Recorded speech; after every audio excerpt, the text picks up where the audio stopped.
Labour did a lot for working people when they were in power.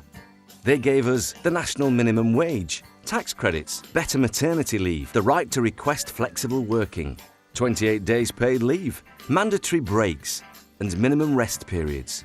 You could also claim unfair dismissal after just 12 months.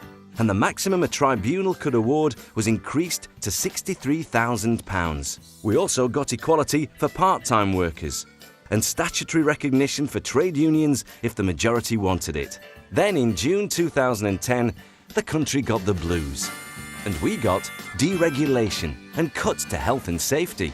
Many accidents no longer needed to be reported. Inspectors were asked to prioritise the financial cost to employers of safety improvements.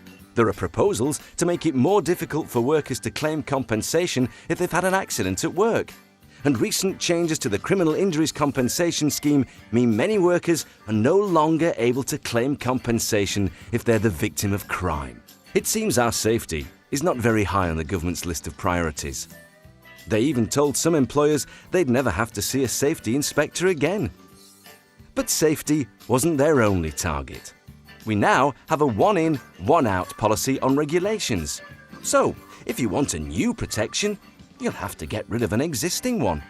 The Red Tape Challenge posed a question about deregulating Sunday trading, amongst other things. But that was successfully defeated by Usdaw members. A bill was introduced to force unions to pay employers to allow reps to do union business. Fortunately, it was defeated. The government can't get rid of employment rights quick enough. So they came up with a bright idea. Why not just bribe people to give up their rights with a couple of grand's worth of shares? Tory MPs have also suggested that the failing economy is partly due to British workers being lazy and being far too concerned about having a work-life balance.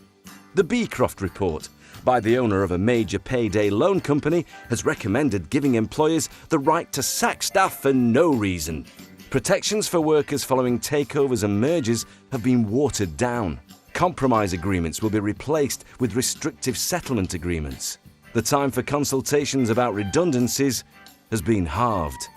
The qualifying period for unfair dismissal has been doubled to 2 years. And they're now charging for access to justice through tribunals, which of course will put off many low-paid workers. What other attacks on employment rights are being dreamed up at Tory Central Office right now?